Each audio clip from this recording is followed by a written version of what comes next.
नमस्कार, मैं हूं आपके साथ चंदन भारद्वाज और आप देख रहे हैं उत्तर प्रदेश की खबरों से जुड़ा हमारा ये विशेष बुलेटिन।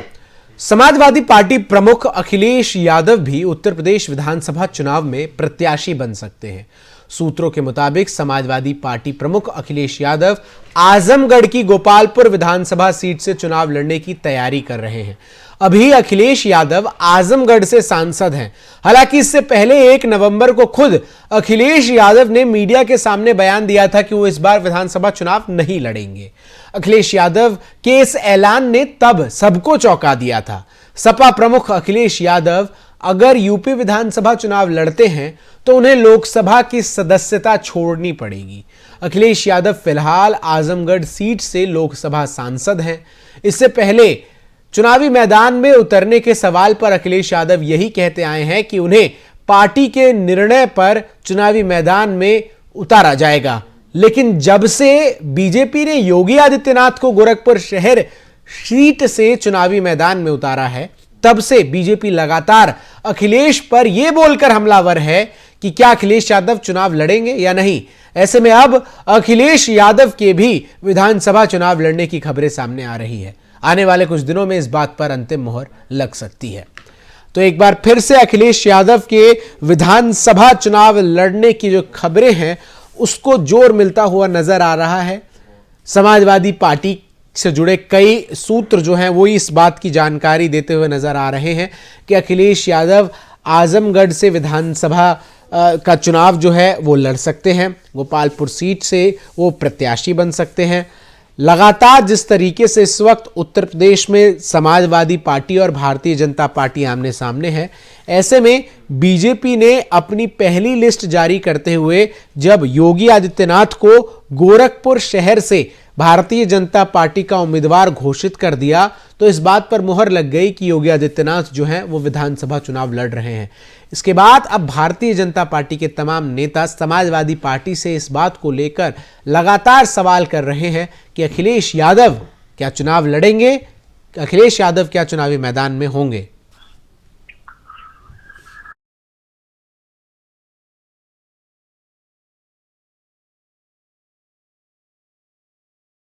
ज्यादा जानकारी के लिए मेरे साथ जुड़ रहे हैं हमारे स्थानीय संपादक लखनऊ से विष्णु मोहन जी। विष्णु जी, क्या कुछ जानकारी है आपके पास इस वक्त अखिलेश यादव के चुनाव लड़ने को लेकर? देखिए, बताना चाहूंगा कि मुलायम सिंह यादव की छोटी बहू अपर्णा यादव ने आज भारतीय जनता पार्टी ज्वाइन कर ली है। उनकी ज्वाइनिंग को लेकर पिछले कई दिनों से प्रयास चल रहे थे। चर्चाएं थी, समाजवादी पार्टी की तरफ से ये भी प्रयास था कि ये बात उठे ना, भारतीय जनता पार्टी की तरफ से प्रयास था कि इस बात की चर्चा रहे। आज वो चीज कार्यान्वित हो गई है। इसे समाजवादी पार्टी के कारण में एक बड़ी सेंस के तौर पर देखा जा रहा है। पिछले दिनों जो सपा ने भारतीय जनता पार्टी के 3 मंत्री और 11 विधायक तोड़े थे, उसका ये करारा जवाब माना जा रहा है और इससे चुनावी समीकरण प्रभावित होने की पूरी संभावना है। जी विष्णु जी, अखिलेश यादव के भी चुनावी मैदान में उतरने की खबरें सामने आ रही हैं। कयास लगाए जा रहे हैं कि आजमगढ़ से वो विधानसभा का चुनाव लड़ सकते हैं। इसके बारे में क्या कुछ जानकारी है आपके पास? बिल्कुल सही कह रहे हैं। इस बात की चर्चा बहुत प्रबल है, तेजी के साथ चल रही है कि अखिलेश यादव खुद चुनावी मैदान में उतरेंगे। आजमगढ़ को मुलायम सिंह ने भी पहले प्रेफरेंस दी थी और उसी दृष्टिकोण पर अखिलेश यादव वहां से लड़ सकते हैं। इस बात की बात सामने आ रही है। पार्टी के सूत्र भी यही बता रहे हैं। कब तक इस बात का ऐलान हो सकता है विष्णु? क्या इसको लेकर कुछ जानकारी है? क्योंकि समाजवादी पार्टी पर बीजेपी जो है इसी बात को लेकर हमला कर रही है कि मुख्यमंत्री ने तो ऐलान कर दिया है कि वो विधानसभा चुनाव लड़ेंगे, सीट भी उनकी फाइनल हो गई है, जो प्रतिद्वंदी है वो लड़ेंगे या नहीं, इसको लेकर लगातार बीजेपी हमलावर है सपा पर। जी सही कह रहे हैं आप। आज पिछले 3-4 दिनों से अखिलेश यादव लगातार प्रेस कॉन्फ्रेंस कर रहे हैं। वो भारतीय जनता पार्टी की नीतियों पर प्रहार कर रहे हैं और अपनी नीतियों की जानकारी देने की कोशिश कर रहे हैं। आज भी वो प्रेस कॉन्फ्रेंस करेंगे। हो सकता है कि आज अपर्णा यादव के मुद्दे पर वो कुछ बोलें। ठीक है। और ये भी संभावना है कि 2 से 3 दिनों में उनके चुनाव लड़ने के बारे में स्पष्ट तौर पर कोई वक्तव्य सामने आ जाए। ठीक है, बहुत बहुत शुक्रिया विष्णु आपका मेरे साथ जुड़कर तमाम महत्वपूर्ण जानकारी जो है वो दर्शकों तक पहुंचाने के लिए। तो विष्णु मोहन हमारे स्थानीय संपादक इस बात की जानकारी दे रहे थे कि लखनऊ के सियासी गलियारों में इस बात को लेकर हलचल अपने शीर्ष पर है कि अब अखिलेश यादव भी विधानसभा चुनाव में अपनी किस्मत जो है आजमा सकते हैं। एक तरफ अखिलेश यादव जहां विधानसभा चुनाव लड़ने की तैयारी कर रहे हैं, वहीं दूसरी तरफ आज समाजवादी पार्टी के संस्थापक मुलायम सिंह यादव की छोटी बहू अपर्णा यादव बीजेपी में शामिल हो गई। अपर्णा यादव ने सीएम योगी आदित्यनाथ और डिप्टी सीएम केशव प्रसाद मौर्य से इस बात को लेकर पहले ही बात कर ली थी और आज डिप्टी सीएम केशव प्रसाद मौर्य की मौजूदगी में पार्टी की सदस्यता ग्रहण की।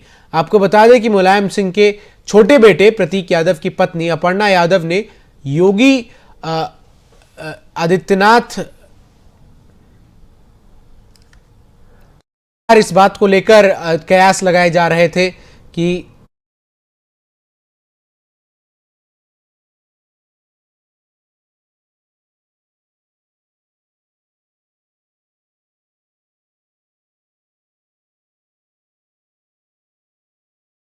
तो आज सदस्यता ग्रहण की है। अपर्णा यादव ने डिप्टी सीएम केशव प्रसाद मौर्य की मौजूदगी में और पार्टी अध्यक्ष बीजेपी के स्वतंत्र देव सिंह की उपस्थिति में अपर्णा यादव ने बीजेपी का दामन थामा है। और अपर्णा यादव ने इस मौके पर यह कहा कि पीएम मोदी से वो शुरू से प्रभावित रही हैं और राष्ट्र जो है उनकी सबसे पहली प्राथमिकता है। और अपर्णा यादव ने यह कहा कि अब वो राष्ट्र की आराधना करने के लिए निकल गई हैं, जिसमें उन्हें सबका सहयोग चाहिए। और इस मौके पर बीजेपी के तमाम जो वरिष्ठ नेता हैं वो मौजूद रहे। खुद उत्तर प्रदेश के उप मुख्यमंत्री केशव प्रसाद मौर्य और बीजेपी के प्रदेश अध्यक्ष स्वतंत्र देव सिंह ने अपर्णा यादव को भारतीय जनता पार्टी की सदस्यता दिलाई।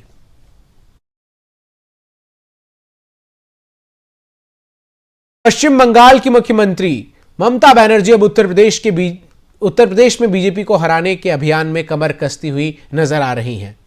टीएमसी ने यूपी चुनाव में समाजवादी पार्टी को समर्थन देने का ऐलान किया है। टीएमसी यूपी में चुनाव नहीं लड़ेगी। टीएमसी ने कहा है कि सीएम ममता बनर्जी 8 फरवरी को लखनऊ में सपा प्रमुख अखिलेश यादव के साथ वर्चुअल सभा करेंगी। इसके बाद वो पीएम मोदी के संसदीय क्षेत्र वाराणसी में भी ऑनलाइन प्रचार करेंगी। आपको बता दें कि ममता बनर्जी बीते कुछ समय से लगातार केंद्र और बीजेपी के खिलाफ एक मोर्चा खड़ा करने की कोशिशों में जुटी हुई नजर आ रही हैं और इसी की कवायद में ममता बनर्जी ने समाजवादी पार्टी का आगामी उत्तर प्रदेश विधानसभा चुनाव में समर्थन कर दिया है। इससे पहले समाजवादी पार्टी ने पश्चिम बंगाल के विधानसभा चुनाव में ममता बनर्जी का समर्थन किया था।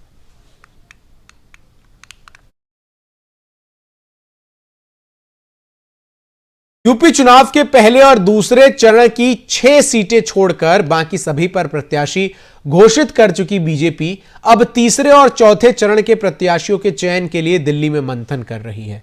इसको लेकर 2 दिन से दिल्ली में केंद्रीय और प्रदेश नेतृत्व के बीच दिल्ली में लगातार बैठकें चल रही हैं। माना जा रहा है कि आज केंद्रीय चुनाव समिति की बैठक में प्रत्याशियों के नाम पर अंतिम मुहर लग जाएगी। आपको बता दें कि बीजेपी ने सीएम योगी आदित्यनाथ को गोरखपुर शहर और उप मुख्यमंत्री केशव प्रसाद मौर्य को सिराथू से चुनाव लड़ाए जाने की घोषणा की है। साथ ही बीजेपी पहले और दूसरे चरण की कुल 113 में से 107 प्रत्याशियों के टिकट को घोषित कर चुकी है। बची 6 सीटों के अलावा पार्टी ने तीसरे और चौथे चरण की 118 विधानसभा सीटों के प्रत्याशी तय करने के लिए भी अंतिम रूप देने की तैयारी में लगी हुई है। इसको लेकर सोमवार से ही उत्तर प्रदेश के शीर्ष नेतृत्व के जो नेता हैं वो बीजेपी के हेडक्वार्टर में जमा हैं। आपको बता दें कि 10 फरवरी से 7 चरणों में यूपी में चुनाव कराए जाएंगे।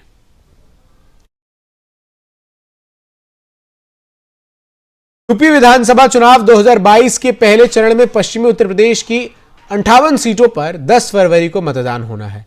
ऐसे में दिल्ली से सटे गौतम बुद्ध नगर और गाजियाबाद में चुनावी गतिविधियां जोर पकड़ने लगी हैं। इस बीच मुख्यमंत्री योगी आदित्यनाथ आज ग्रेटर नोएडा दौरे पर रहेंगे। वो ग्रेटर नोएडा स्थित जिम्स अस्पताल का निरीक्षण करने के बाद 2 गांवों का दौरा करेंगे। इस दौरान योगी आदित्यनाथ कोविड-19 महामारी को लेकर सरकार के द्वारा उठाए गए कदम और महामारी पर अंकुश लगाने के लिए किए गए कार्य और प्रयास के संबंध में भी जानकारी देंगे। बताया जा रहा है कि योगी आदित्यनाथ के इस निरीक्षण और दौरे के दौरान गौतम बुद्ध नगर जनपद के तीनों विधानसभा के प्रत्याशी और कार्यकर्ता जो है वो मौजूद रहेंगे।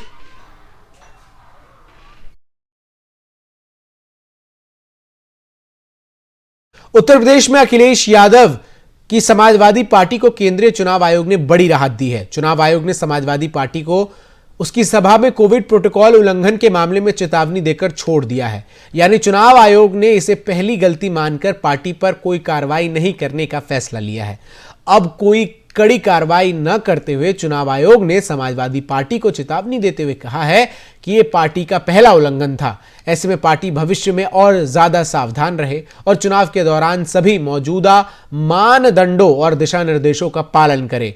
दरअसल बीते शुक्रवार यानी 14 जनवरी को समाजवादी पार्टी ने राजधानी लखनऊ में वर्चुअल रैली के नाम पर एक कार्यक्रम का आयोजन किया था।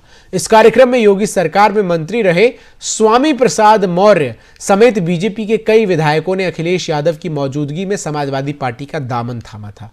इस दौरान बड़ी संख्या में लोग मौजूद थे, जिससे कोविड प्रोटोकॉल और चुनाव आयोग के तमाम प्रतिबंधों का उल्लंघन किया गया था, जिसको लेकर चुनाव आयोग ने समाजवादी पार्टी से जवाब तलब किया था। यूपी विधानसभा चुनाव से पहले नेताओं ने पाला बदलना शुरू कर दिया है। सत्ताधारी पार्टी बीजेपी को यूपी में एक के बाद एक बड़े झटके लग रहे हैं। इसी बीच बीजेपी राज्य मंत्री अजीत सिंह पाल का इस्तीफा देकर बसपा में जाने के मैसेज भी खूब वायरल हो रहे हैं। हालांकि उन्होंने इन खबरों का खंडन किया है। कानपुर देहात की सिकंदरा सीट से विधायक और इलेक्ट्रॉनिक्स एवं सूचना प्रौद्योगिकी विकास राज्य मंत्री अजीत सिंह पाल के बीजेपी छोड़कर बसपा में जाने की खबरें सोशल मीडिया पर जमकर वायरल हो रही हैं। वहीं जब इन खबरों को लेकर अजीत सिंह पाल से पूछा गया तो उन्होंने इन्हें गलत बताया और कहा कि यह झूठी और भ्रामक खबर है। इतना ही नहीं, अजीत सिंह पाल ने ऐसे लोगों के खिलाफ कार्रवाई करने की भी बात कही। उन्होंने पत्र जारी कर कहा, मैं बीजेपी परिवार का सक्रिय सदस्य हूं। मैं मंत्री और विधायक रहते हुए अपने दायित्वों का पालन कर रहा हूं। मेरे खिलाफ सोशल मीडिया पर पार्टी और मेरी छवि को धूमिल करने के लिए भ्रामक खबरें चलाई जा रही हैं।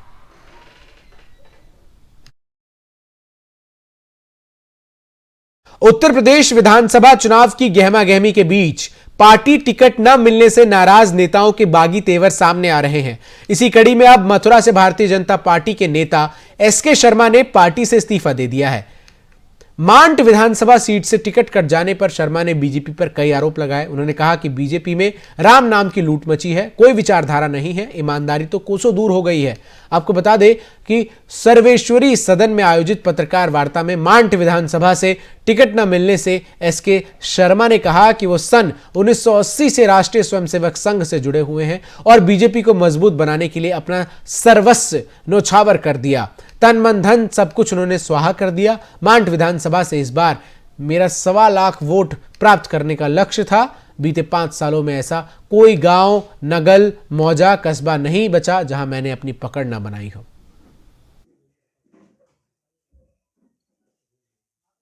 हम 5 साल से मार्ट में लगे हुए हैं, करोड़ों रुपए खर्चा किए हैं। हमने शरीर की चिंता नहीं की, अपने परिवार की चिंता नहीं की, अपने व्यापार की चिंता नहीं की। रात दिन जिस जगह हम लगे आप लोगों से छिपा हुआ नहीं है। पूरा जनपद जानता है, पूरी जनता जानती है, पूरे हमारे मीडिया बंधु, पत्रकार बंधु जानते हैं किस तरीके से हमने वहाँ अपना फसल तैयार की। हमने लक्ष्य बनाया हुआ था कि आदिम अधवर आदिम पूरा कर। हमको 1.25 लाख वोटों का लक्ष्य बनाया हुआ था मार्ट में। जो मैं ईमानदारी से, समर्पित भाव से, मेरा जैसा आदमी जिसने पूरा जीवन न्योछावर कर दिया हो पार्टी के संगठन के लिए, उसके साथ इतना बड़ा धोखा, इतना बड़ा विश्वासघात, मैं तो ये कहूँगा कि मेरे जैसे आदमी के साथ हुआ है तो बख्शा कोई नहीं जाएगा। इन्हीं कारणों से मैं दुखित होके, पीड़ित होके मैं इस्तीफा दे रहा हूँ भाजपा से।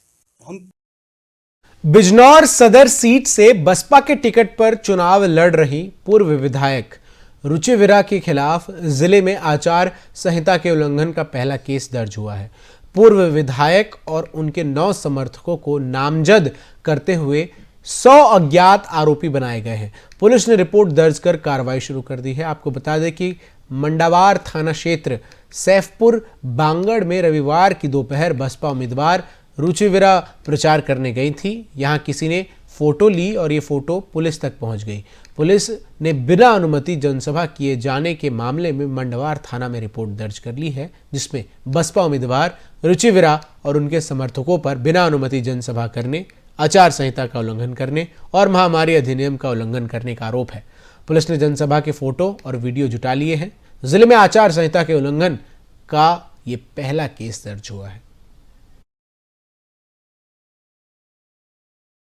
यूपी के फतेहपुर जिले में 3 साल की मासूम बच्ची से दुष्कर्म के बाद हत्या के मामले में पॉस्को एक्ट ने ऐतिहासिक फैसला सुनाया है।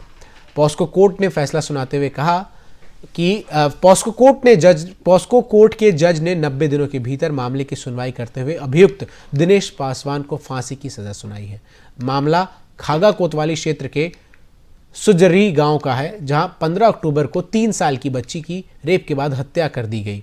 दरअसल घटना के वक्त बच्ची के परिजन देवी प्रतिमा विसर्जन में गए हुए थे।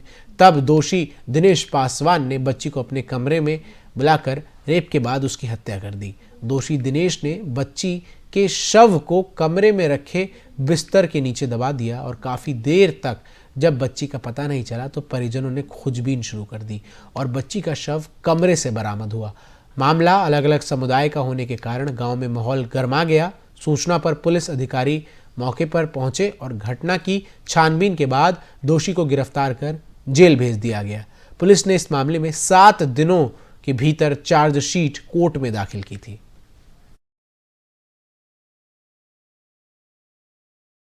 फिलहाल के लिए इस बुलेटिन में बस इतना ही। खबरों का सिलसिला FM न्यूज़ पर लगातार जारी है।